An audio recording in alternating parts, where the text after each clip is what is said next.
ఉమాసహిత మహేశ్వరుని దివ్య చరణారవిందములకు శతసహస్ర కోటి ప్రణామములు సమర్పిస్తూ పరమ పుణ్యమైనటువంటి శివమహాపురాణంలో 12 జ్యోతిర్లింగములలో మహాకాళేశ్వరమును గురించి మనం తెలుసుకుంటూ ఉన్నాం. మహాకాళేశ్వరమునకు ఉదయమున చితాభస్మంతో అభిషేకమవుతుంది. ఆ దివ్యమైనటువంటి జ్యోతిర్లింగములలో పరమపావనమై ప్రకాశించేటువంటిది మరొక శక్తిపీఠము ఈ ఉజ్జయినిలోనే ఉన్నది. కావ్యములందు అవంతిక అనేటువంటి పేరుతో పిలుస్తారు, మనం లోగడ చెప్పుకున్నాం. ఇక్కడ వేంచేసి ఉన్నటువంటి అమ్మ పేరు మహాకాళి. ఈ కాళీ అమ్మవారినే కాళిదాసు ఆరాధ్య దేవతగా భావించుకున్నాడు. కొంచెము లోగడ మనం చెప్పుకున్నాం, నిరక్షరాస్యుడైనటువంటి వ్యక్తిని ఉత్తముడుగా తీర్చిదిద్దటానికి అతని భార్య చెప్పింది, స్వామి, విద్య లేనటువంటి వ్యక్తి ఈ లోకమున ఒక పశువుతో సమానం. అందరూ చులకనగా చూస్తారు. మానవ నిజమైనటువంటి అందము ఏది అంటే ఈ దేహ సౌందర్యము కాదు, విద్యయే నిజమైనటువంటి భూషణం. విద్య లేనటువంటి వ్యక్తి అతడు గౌరవానికి అనర్హుడు. విద్య కలిగినటువంటి వ్యక్తి లోకము చేత పూజనీయుడు. అంతేకాదు సభలయందు గౌరవం కలుగుతుంది. ఇన్ని మాటలు చెప్పింది విద్య గురించి. ఏదో పెద్ద పెద్ద మాటలు చెప్పింది కానీ అతనికేం తెలియదు. విద్య అనే పదం కూడా రాదు. విద్య విద్య అని నేర్చుకోవాలి. ఎలా వస్తుంది ఇంత వయసు వచ్చిన తర్వాత? ఆకాశం మించి వస్తున్నటువంటి చినుకుకి ఒక సూర్యకిరణం తగలగానే 7 రంగులు మారుతుంది. భగవంతుని యొక్క కృప గడిగితే చాలు జడుడైనటువంటి వ్యక్తి జ్ఞానిగా మారతాడు క్షణంలో. మనం అనుకుంటాం ఎన్నో రోజులు నేర్చుకోవాలి అని. ఎంత విద్య నేర్చుకున్నా హీనుడున్నాడే వాడు అవగుణాన్ని మానుకున్నాడా? ఎంత చదువు చదివి ఎన్ని విన్ననుగా హీనుడవగుణంబు మానలేడు. ఇది విద్యలు వీటి వల్ల కాదు. భగవంతుని యొక్క కిరణము సోకాలి, అమ్మవారి అనుగ్రహం కలగాలి. స్వామి, అమ్మవారు ఊరంతా తిరగడానికి వెళుతుంది. అమ్మవారి ఆలయంలో కూర్చొని అమ్మవారు వచ్చినప్పుడు నీకేం కావాలి అని అడిగితే నాకు విద్య కావాలి అడుగు స్వామి అన్నది.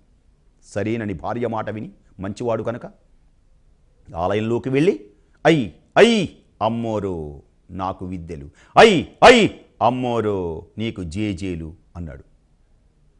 వీడు సహజంగా ఏదో గొర్రెలు అకరంగా కాల్చుకునేటి ఒక పామరుడు కదా, ఇది శ్లోకాలు రావుగా, ఏమీ రావు ఆయనకి. ఐ అంట మొదలుపెట్టాడు. ఇక్కడ ఒక విషయం జరిగింది. అక్కడ ఉజ్జయినిలో ఆ కాళీ ఆలయంలో అమ్మవారు వచ్చేసింది. వస్తూ అక్కడ నుంచొని పులకరితు ఆనందిస్తోంది. పులకితురాలయ్యింది. ఐ అని. దేనికని? ఇది మంత్రశాస్త్రం. అతనికి తెలియదు ఈ మంత్రం చదువుతున్నానని. చూడండి, అమ్మవారి యొక్క ఆరాధన, ఈశ్వరుని యొక్క ఆరాధన నీకు తెలిసి చేసినా తెలియక చేసినా అది ఫలితాన్ని ఇస్తుంది. ఒక విద్యుత్తున్నది, కరెంటు. నేను ఇంజనీర్నని పట్టుకున్నా షాక్ కొడుతుంది. అక్షర ముక్కరానటువంటి వాడు పట్టుకున్నా షాక్ కొడుతుంది. అలాగే మంత్రం కూడా అంతే, అంత గొప్పది, పుణ్యాన్ని కలిగిస్తుంది. ఈశ్వరుని యొక్క దివ్యార్చన. ఐ అమ్మోరో అన్నాడు. ఐంకారము ఏమిటది? అమ్మవారి మూల మంత్రాలు ఉన్నాయి. ఓంకారస్వర మంగళాచరణ, ఓం ఐం హ్రీం శ్రీం. మనకు వ్రతాలు వస్తూ ఉంటాయి, అమ్మవారి వ్రతాలు. ఆ వ్రతాల్లో వినండి, ఓం ఐం హ్రీం శ్రీం అంటారు. ఈ 4 అక్షరాలు అమ్మవారికి ప్రీతికరం. ఈ 4 ఏమిటి? 4 రకాలైనటువంటి ఒకే రూపములో కలిగిన అమ్మ ఒక్కొక్క రూపంలో మనకు అనుగ్రహాన్ని ఇస్తుంది. ఓంకారస్వర మంగళాచరణ మంత్రోన్మధ్యన్ మహాసుందరీ, ఐం కారోదిత సామగాన రస సత్యానంద రత్నాంబరీ, హ్రీం కారోజ్వల బీజ సంపుడల సత్ప్రేమైక విద్యాధరీ, శ్రీం కారోపరి శంకరీ సుఖకరీ శ్రీరాజరాజేశ్వరీ.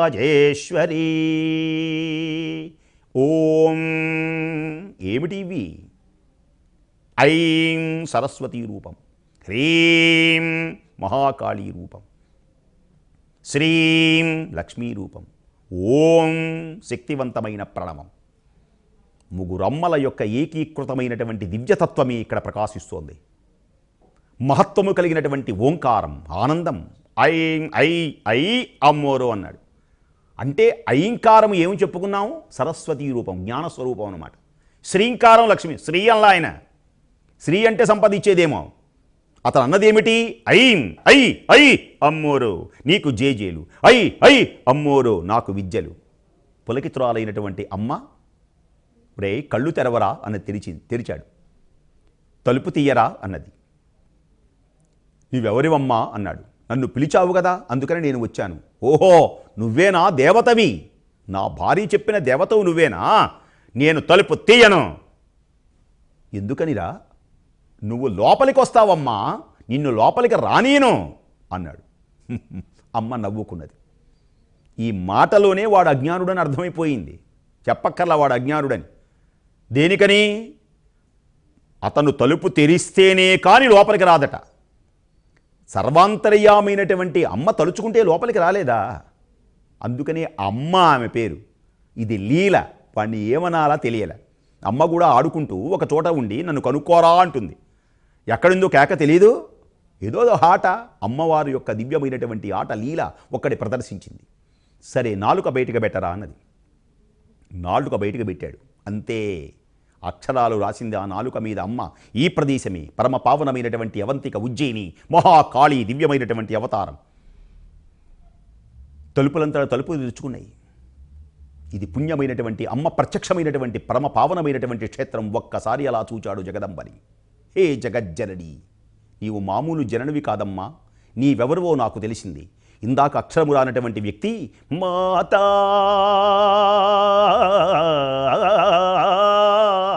మరకత శ్యామా మాతంగీ మధుశాలిని కుర్యాత్కటాక్షం కళ్యాణి కదంబవనవాసిని. పుణ్యక్షేత్రము ఇదే. ఒక పొంగినటువంటి గంగాధార సరస్వతీమూర్తి అమ్మ అనుగ్రహించింది. మహాకవిగా రూపొందుతున్నాడు. అతను పలుకుతున్నటువంటి అద్భుతమైనటువంటి అక్షర విన్యాసాలు అమ్మవారికి పూలమాలగా అలంకృతమవుతున్నాయి. అమ్మ ఇచ్చినటువంటి మాటలే జై జనని జగజ్జనని సుధాసముద్రాంతరుద్యన్మని ద్వీప సంరూఢ బిల్వాటవీ మధ్య కల్పద్రుమాకల్ప కాదంబ కాంతారవాస ప్రియే కృత్తివాస ప్రియే సాదరారబ్ధ సంగీత సంభావనా సంభ్రమాలోల నీవస్త్రగాబద్ధ చూలీ సనాధత్రికే సానుమత్పుత్రికే శేఖరీభూత శీతం సురేఖామయూఖావళీనబ్ధ సుస్నిగ్ధ నీలాలక శ్రేణి శృంగారితే లోక సంభావితే కామలీలాధనుస్సన్ని బభ్రూలతా పుష్ప సందేహ దృక్చారు గోరోచనా పంకకేళీ లలామాపిరామి సురామి రమే సర్వమంత్రాత్మికే సర్వతంత్రాత్మికే సర్వయంత్రాత్మికే సర్వవర్ణాత్మికే సర్వశక్త్యాత్మికే సర్వరూపే హే జగన్మాతృకే నమస్తే నమస్తే నమః.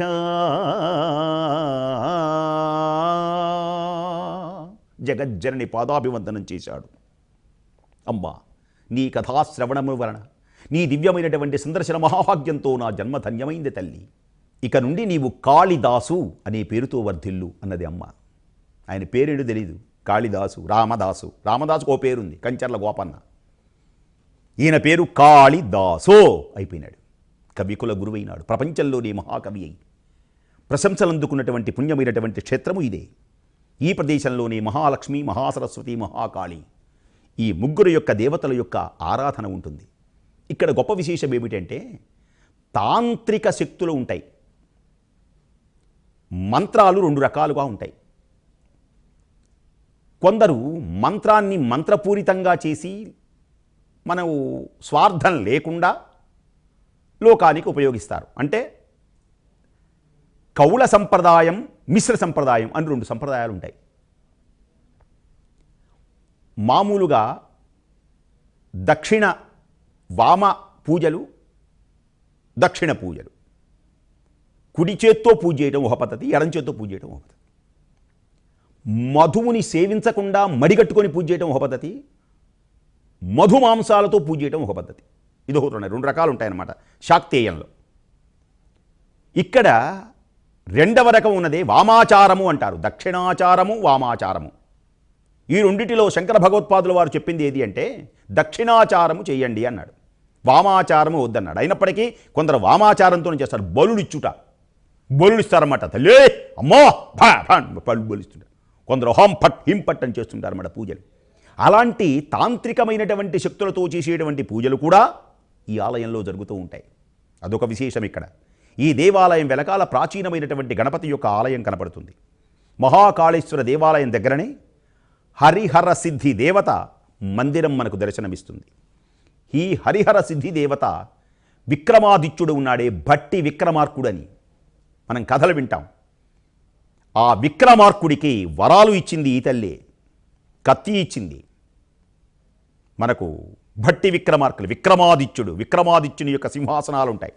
ధర్మ పరిపాలన చేసి అతన్ని సముద్రీకరించినటువంటి జగదేక పావనేటువంటి హర సిద్ధి దేవత ఈమె అనుగ్రహం వలనే విక్రమాదిత్యుడు కూడా విశేషమైనటువంటి అనేకమైన శక్తులు పొందాడు. ఈయన ఆ విక్రమాదిత్యుని యొక్క విగ్రహం కూడా ఇక్కడ ఉన్నది. ఈ పర్వత అరిసర ప్రాంతాలలో నివసించేటువంటి రాక్షసులు చండీ దేవత శివుని యొక్క అనుగ్రహంతో హతమార్చిందట రాక్షసులందరినీ. ఆమెను పరమేశ్వరుడు నీవు హర సిద్ధి మాతగా ప్రసిద్ధి పొందు అని పరమేశ్వరుని యొక్క ప్రేరేపణ చేసింది ఈ దేవత. రాక్షసుని సంహరించింది. అందుకని హర సిద్ధి దేవతగా ప్రసిద్ధి చెందుతావు అని ఈశ్వరుడు ఇక్కడ ఉన్నటువంటి అమ్మను దీవించాడు. అందువలనే ఈ దేవత హరసిద్ధి మాతగా ప్రసిద్ధి వహిస్తుంది ఈ పుణ్యక్షేత్రంలో. జ్యోతిర్లింగములలో ప్రకాశిస్తుంది. మహాకాళేశ్వర సమీపంలో బడా గణేష్ దేవాలయం ఒకటి ఉన్నది. పెద్ద గణపతి అన్నమాట. ఆంజనేయ స్వామివారు, పంచముఖ ఆంజనేయ స్వామివారి ఆలయం కూడా ఉన్నది. ఉజ్జయిని నడిబొడ్డుని గోపాలదేవుని యొక్క మందిరం మనకు దర్శనమిస్తుంది. ఇక్కడ ద్వారకాధీశుడు గోపాలుడు, ఈ మహానుభావుడు కృష్ణ భగవానుని యొక్క వెండి విగ్రహం ఈ దేవాలయంలో అనేకమైనటువంటి ప్రసిద్ధి వహించినటువంటి పుణ్యక్షేత్రం. అంతేకాదు ఈ ఉజ్జయిని శ్రీకృష్ణ పరమాత్మ ఒక గురువు దగ్గర చదువుకున్నాడు. రాముల వారు కూడా గురువు దగ్గర చదువుకున్నాడు. రాముల వారి గురువు పేరు వశిష్ఠుల వారు. శ్రీకృష్ణుని యొక్క గురువు పేరు సాందీపుడు. సాందీపుని యొక్క ఆశ్రమం కూడా ఇక్కడే ఉంటుంది. శ్రీకృష్ణ పరమాత్మ ఈ ప్రదేశంలోనే చదువుకొని విద్యావంతుడైంది. ఆయనకు ఒక స్నేహితుడు ఉండేవాడు, మనకు భాగవతంలో వస్తాడనమాట. ఆయన పేరే కుచేలుడు. సుధాముడు అసలు పేరైతే కుచేలుడని ఒక బిరుదునామం. కొందరు ఎగతాళి చేస్తుంటారు, నిక్నేములు అంటుంటారు కదా కాలేజీల్లో కూడా. అలాగే ఆయన పేరు కుచేలుడైపోయింది. దేనికని చినిగిపోయిన వస్త్రాలు, మురికి వస్త్రాలు, సన్నగా ఉంటాడు, చాలా పేదవాడనమాట. ఆ పేదవాడిని అటుకులు తిని భాగ్యవంతునిగా చేసినటువంటి స్థితి ఈ ప్రదేశం. పరమ పావనమైనటువంటి ఆ సాందీపుని దగ్గర శ్రీకృష్ణ పరమాత్మ, బలరాముడు, సుధాముల యొక్క విగ్రహాలు కూడా మనకు గోచరమవుతాయి. గోమతి గుండం ప్రత్యేకమైనటువంటి ఆకర్షణగా నిలిచి ఉంటుంది. ఆలయంలో కూర్చున్నటువంటి నంది మనకు ఆ సాక్షాత్తు కైలాస పర్వతం మీద వేంచేసి ఉన్నటువంటి మహానుభావులుగా మనకు దర్శనమిస్తారు. ఉజ్జయినిలో చూడవలసినటువంటిది ప్రఖ్యాతి వహించినటువంటి ఈ జ్యోతిర్లింగములలో కాలభైరవుని యొక్క దివ్య విగ్రహం. కాలభైరవుడు వెలిశాడు ఇక్కడ. ఈ కాలభైరవుడి గురించి శివపురాణంలోనే కాదు, 18 పురాణాల్లో, ముఖ్యంగా శివపురాణంలో, స్కాంధ పురాణంలో ఈ కాలభైరవుని వర్ణించారు. ఎవరి కాలభైరవుడు? కాలభైరవ స్మరణ చేయటం పుణ్యప్రదం. దేనికని? ఎవరి కాలభైరవుడు?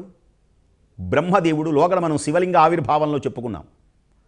బ్రహ్మదేవుడు విష్ణుదేవుడు కలహించుకున్నప్పుడు వారిద్దరి మధ్యలో ఒక స్తంభాకారంగా ఉద్భవించింది. అది ఏమిటో తెలియలేదు.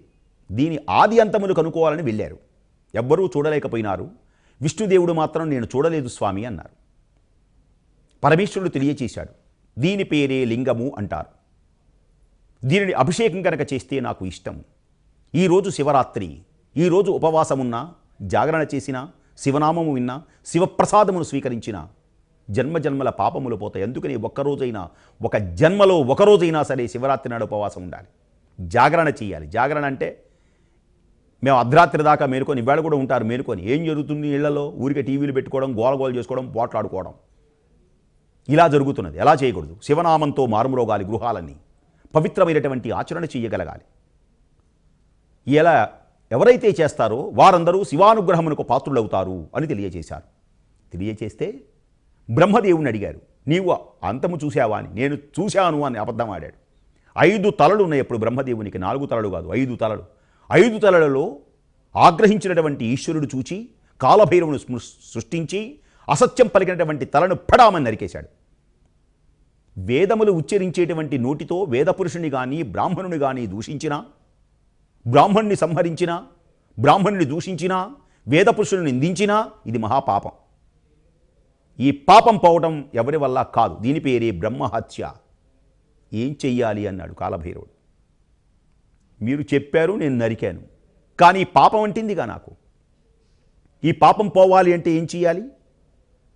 బ్రహ్మహత్య పోవాలి అంటే ఏ పాపము రానటువంటి ఒక దివ్య ప్రదేశం ఉన్నది. ఆ ప్రదేశమే కాశీ. దాన్ని కూడా మనం చెప్పుకుంటాం రాబోయే కాలంలో. అంటే కాలభైరవుని గురించి మనం చెప్పుకుంటున్నాం ఇప్పుడు. కాలభైరవుని యొక్క ప్రతిష్ట ఉన్నది ఇక్కడ. ఎంత పుణ్యక్షేత్రం ఇది! మహా ఉజ్జయిని, మహాకాళేశ్వరం. బ్రహ్మహత్యా పాతకం కాశీ వెళితే చాలట. కాశీ అంటే చాలు. కాశ్యాంతం మరణాన్ముక్తి. హే చంద్రచూడ మదనాంతకాశూలపాణే స్థానో గిరీశ గిరిజేశ మహేశ శంభో హే పార్వతీ హృదయ వల్లభ చంద్రమౌళే భూతాధిపా ప్రమథనాథ గిరీశ చాప. ఆ భూతనాథుడు నివసించేటువంటి పుణ్యమైనటువంటి కాశీలో ఉండమని, రక్షకుడుగా ఉండమన్నాడు. అందుకని కాశీకి రక్షకుడు ఎవరంటే కాలభైరవుడు. ఆయన ఒక కుక్క ఆకారంలో ఉంటాడు. అందుకని కాశీ నుంచి వెళ్ళి రాగానే, ఏదైనా పుణ్యక్షేత్రం రాగానే ఒక సమారాధన చేసుకుంటారు ఇళ్లలో. ఆ శివునికి అభిషేకం చేసుకొని ఒక గారెల దండ చేసి ఆ గారెల దండని కుక్క మెళ్ళలో వేస్తారు. ఆ కుక్క ఏమిటి అంటే కాలభైరవుని యొక్క రూపంగా భావింపబడుతుంది. భక్తుల యొక్క ఆరాధన చేస్తూ ఉంటారు. ఆ కాలభైరవుడు ఇక్కడ శివుని యొక్క ఆజ్ఞతో ఈ ప్రదేశంలో కూడా నివసించాడు. కాలభైరవుని యొక్క దేవాలయాలు శివాలయాల్లో ఉంటాయి. శివాలయమును మొత్తాన్ని, ఏ శివాలయమైనా సరే, ఏ శివాలయమైనా రక్షించేటువంటి వ్యక్తి ఎవరు అంటే కాలభైరవుడు. శివాలయంలోకి వెళ్ళేటప్పుడు కాలభైరవ స్మరణ చేసుకుంటూ వెళ్ళాలి. దేవరాజ్య సేవ్యమాన పావనంఘ్రి పంచకం, దేవరాజ్య సేవ్యమాన పావనంఘ్రి పంచకం వ్యాళయజ్ఞ సూత్రమిందు శేఖరం కృపాకరం నారదాది యోగి బృందవందితం దిగంబరం కాశికాపురాధినాథ కాలభైరవం భజే భానుకోటి భాస్కరం భవాబ్ధితారకం పరం నీలకంఠమీప్సితార్థదాయకం త్రిలోచనం కాలకాలమంబుజక్షమక్షశూలమక్షరం కాశికాపురాధినాథ కాలభైరవం భజే. ఆ కాలభైరవుని స్మరించుకుంటూ వెళ్ళాలి. ఇక్కడ ఈ ఉజ్జయిని మహాకాళేశ్వరంలో కాలభైరవుని యొక్క దివ్య సందర్శన మహాభాగ్యంతో ప్రారంభమవుతుంది. మన దేశంలో ఉన్నటువంటి శివాలయాలలో అనేకమైనటువంటి చోట్ల కాలభైరవుని యొక్క దేవాలయాలు కూడా ప్రత్యేకించి కట్టారు. ఒకవేళ కట్టకపోయినా శివాలయంలో కాలభైరవుడు ఉన్నాడని భావించుకొని మనం స్మరించుకుంటూ వెళ్ళాలి అని శాస్త్రం పలికింది. ఉజ్జయిని దేవాలయాలన్నిటిలో ప్రసిద్ధమైనటువంటిది. ఇక్కడ తాంత్రిక హోమాలు జరుగుతాయి. తంత్ర విద్యలన్నీ ఇక్కడ ఉంటాయి. ఇంకొక విశేషం ఏమిటి అంటే మత్స్యపురాణంలో చెప్పినటువంటిది, ఉజ్జయినిలోనే ఖగోళ శాస్త్రం. మొన్న చెప్పాను, ప్రపంచాన్ని ఉర్రూతలూగించి ప్రపంచానికి మార్గదర్శకుడైనటువంటి వరాహమిహిరుడు ఆర్యభట్టు ఇక్కడ పుట్టిన వాళ్ళే. ఇవ్వేల్టికి కూడా ప్రపంచంలో ఏ దేశంలో లేనటువంటి పరిశోధనలు ఇతర దేశాల వాళ్ళు వచ్చి ఇక్కడ ఖగోళాన్ని చూస్తాడు. ఇక్కడి నుంచి చూస్తారన్నమాట. ఆ చంద్రమండలాన్ని, సూర్యమండలాన్ని వాళ్ళ దేశంలో చూసుకోవచ్చుగా, వాళ్ళ దేశంలో అంత బాగా కనపడవు. చూడండి, కురుక్షేత్రం అని ఉన్నది. కురుక్షేత్రంలో కూడా చాలా గొప్ప విశేషమే. అందుకని ఇతర దేశాలలో నుంచి చంద్రగ్రహణాలు, సూర్యగ్రహణాలు వచ్చినప్పుడు ఆ దేశంలో ఉన్నటువంటి ప్రదేశాలు ఇతర ఆ గ్రహాలను చూసేటువంటి అవకాశాలు తక్కువగా ఉంటాయి. ఎంత గొప్ప గొప్ప యంత్రాలు ఉన్నా చక్కగా కనపడి మార్గాన్ని అందించేటువంటి దేశము ఏది, ప్రదేశం ఏది అంటే ఈ ఉజ్జయిని.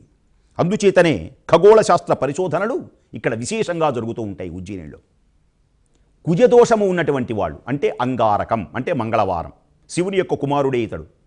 అంగారకుడు శివుని యొక్క కుమారుడే. శివుని యొక్క చెమట బిందువులో నుంచి ఉద్భవించాడు. ఇది ఒక గ్రహం అన్నమాట అంగారకుడు. కుజ దోషము ఉన్నటువంటి వాళ్ళకి ఎలా ఉంటుంది అంటే యాక్సిడెంట్ జరుగుతాయి, అది కుజ దోషం ఉన్నది అని అర్థం. చిత్తా నక్షత్రంలో ఉన్నటువంటి వారు కుజదోషంలో ఉన్నాం అంటే రా అనేటువంటి పేరు కలిగినటువంటి వాళ్ళు కానీ పే పో రా రీ ఇలాంటి పేర్లు కలిగినటువంటి వాళ్ళు ఉంటారు. వాళ్ళందరూ కుజదోషం జననకాల కుజ దశాదోషం అంటారన్నమాట. దాన్ని పంచాంగాలు చెప్పేటువంటి సిద్ధాంతులు చెబుతారు. కుజదోషం ఎవరికైతే ఉన్నదో వయస్సులో పెళ్లి కాదు. వయస్సు అంటే అర్థం ఏమిటి? 19, 20 అక్కడి నుంచి మొదలు 25లో పెళ్ళి అయిపోవాలి. 24, 22 ఏ సంబంధాలు చూసినా వాళ్ళకి రావు, ఆడవాళ్ళకైనా మగవాళ్ళకైనా సరే. అది ఒక అద్భుతమైనటువంటి దశ.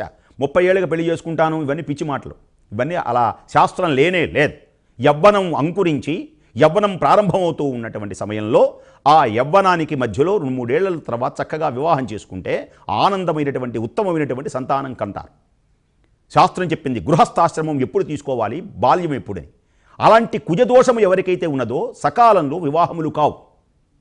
వాళ్ళంతా విద్యావంతులే కానీ వివాహం కావు, మంచివాడే వివాహం కాదు, స్త్రీ అందగత్తే కానీ దోషం ఉన్నది. అందుకని ఆ దోష పరిహారార్థం ఉజ్జయిని పేరు విన్నా, ఉజ్జయినిలో అభిషేకాలు చేసుకున్నా కుజదోషాలన్నీ పోగొట్టగలిగినటువంటి దివ్యమైనటువంటి ప్రదేశం ఇక్కడ మంగళవారం. కుజదోషంలో ఉన్నటువంటి వాళ్ళు ఏం చేయాలి అంటే ముఖ్యంగా మంగళవారం నాడు రాహుకాలం అని ఉంటుంది.